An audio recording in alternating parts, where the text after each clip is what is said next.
एक समय की बात है, नर्मदा नदी के पास कंचनवटी नामक एक नगर था। उस नगर के राजा का नाम मलयकेतु था। नर्मदा नदी के पश्चिम में बालुहटा नाम की मरुभूमि थी। उसमें एक विशाल पाकड़ के पेड़ पर एक चील रहती थी। उसी पेड़ के नीचे एक सियारिन भी रहती थी। दोनों पक्की सहेलियां थीं। दोनों ने कुछ महिलाओं को देखकर जितिया व्रत करने का संकल्प लिया और दोनों ने भगवान श्री जीवूतवाहन की पूजा और व्रत करने का प्रण ले लिया। लेकिन जिस दिन दोनों को व्रत रखना था, उसी दिन शहर के एक बड़े व्यापारी की मृत्यु हो गई और उसका दाह संस्कार उसी मरुस्थल पर किया गया। सियारिन को अब भूख लगने लगी थी। मुर्दा देखकर वह खुद को रोक न सकी और उसका व्रत टूट गया। पर चील ने संयम रखा और नियम व श्रद्धा से अगले दिन व्रत का पारण किया।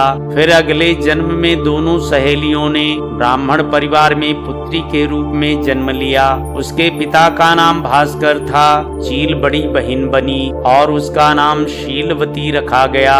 शीलवती की शादी बुद्धिसेन के साथ हुई। सियारिन छोटी बहन के रूप में जन्मी और उसका नाम कपूरावती रखा गया। उसकी शादी उस नगर के राजा मलयकेतु के साथ हुई। अब कपूरावती कंचनवटी नगर की रानी बन गई। भगवान जीवूतवाहन के आशीर्वाद से शीलवती के 7 बेटे हुए, पर कपूरावती के सभी बच्चे जन्म लेते ही मर जाते थे। कुछ समय बाद शीलवती के 7 पुत्र बड़े हो गए। वे सभी राजा के दरबार में काम करने लगे। कपूरावती के मन में उन्हें देखकर ईर्ष्या की भावना आ गई। उसने राजा से कहकर सभी बेटों के सर काट दिए। उन्हें 7 नए बर्तन मंगवाकर उसमें रख दिया और लाल कपड़े से ढककर शीलवती के पास भिजवा दिया। यह देखकर भगवान जीवूतवाहन ने मिट्टी से 7 भाइयों के सर बनाए और सभी के सिर को उनके धड़ से जोड़कर उन सब पर अमृत छिड़क दिया।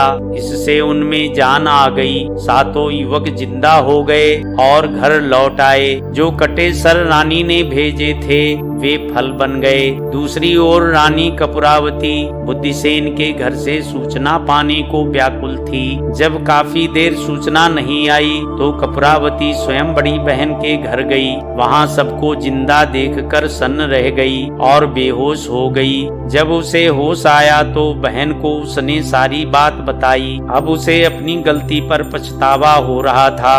भगवान जीवूतवाहन की कृपा से शीलवती को पूर्व जन्म की बातें याद आ गईं। वह कपूरावती को लेकर उसी पेड़ के नीचे गई और उसे सारी बातें बताई। कपूरावती बेहोश हो गई और मर गई। जब राजा को इसकी खबर मिली तो उन्होंने उसी जगह पर जाकर पाकड़ पेड़ के नीचे कपूरावती का दाह संस्कार कर दिया।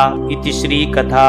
दोस्तों, यदि आप हमारे चैनल पर नए हैं और अभी तक हमारे चैनल को सब्सक्राइब नहीं किया है तो इस चैनल को सब्सक्राइब करें और बेल आइकन को दबाएं, जिससे सभी वीडियो प्राप्त होती रहे। यदि आपको वीडियो पसंद आया हो तो इसे लाइक एंड शेयर करें तथा कमेंट्स बॉक्स में जय माता दी अवश्य लिखें। धन्यवाद।